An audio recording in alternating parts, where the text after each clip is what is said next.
નમસ્કાર. Sihor town PGVCL junior engineer Chudasama આપની સમક્ષ છું.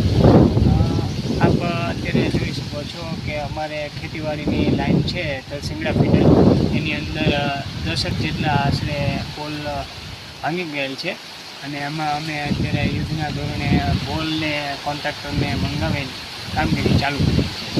આ પોલ કયા કારણોસર તૂટી જવા પામેલ?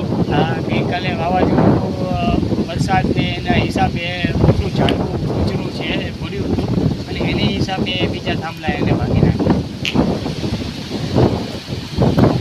કાલે જે વાવાઝોડાની પરિસ્થિતિ હતી તે બાબતથી શું તમારું કહેવાનું થાય? ગઈકાલે જે વાવાઝોડું આવ્યું એ વાવાઝોડા બાબતમાં હું એ કહીશ કે હું કાયમ તળાવ ઉપરથી ચાલવા નીકળું છું, વોકિંગ કરવા.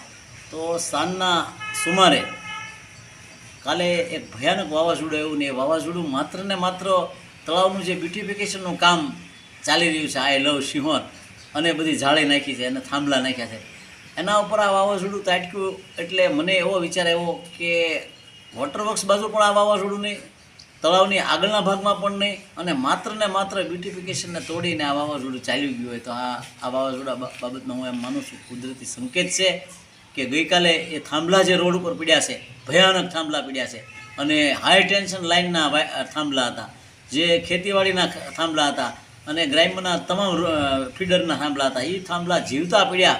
પણ સદનસીબે મહાદેવ ગોતમેશ્વર પણ કૃપાળુ છે સિંહોર શહેર ઉપર કે ત્યાં એક પણ વ્યક્તિ નહોતી. અને હું જ્યારે જગદીશ્વરાનંદ સ્કૂલ પાછળથી આવતો હતો ત્યારે એ પડતું હતું ત્યારે મેં અવાજ અને દેકારા કરી અને એક જાગૃત નગર સેવક તરીકેની મેં ફરજ બજાવી કે પ્રકારો ધ્યાને લે કે ગઈકાલે જે વાવાઝોડું ત્યાં બ્યુટિફિકેશન ઉપર આવ્યું, તળાવમાં તમામ જાળીઓ જે નાખી છે એ પડી ગઈ છે, અને એ જાળીઓ પડી તો ખરી પણ ત્યાં માણસ વખતે જાળીની રીતે દબાઈ જાય.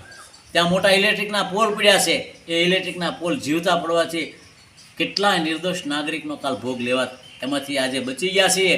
તો વહીવટદારશ્રી, કલેક્ટરશ્રી અને ગુજરાત સરકાર આનો ધડો લે કે આવતા દિવસોમાં શિહોરને મોરબી કે રાજકોટ ન બનાવવું હોય તો તમે આ તળાવની જગ્યા પર બ્યુટિફિકેશનનું કામ જે ત્યારે રોક્યું છે એ રોકી દેજો.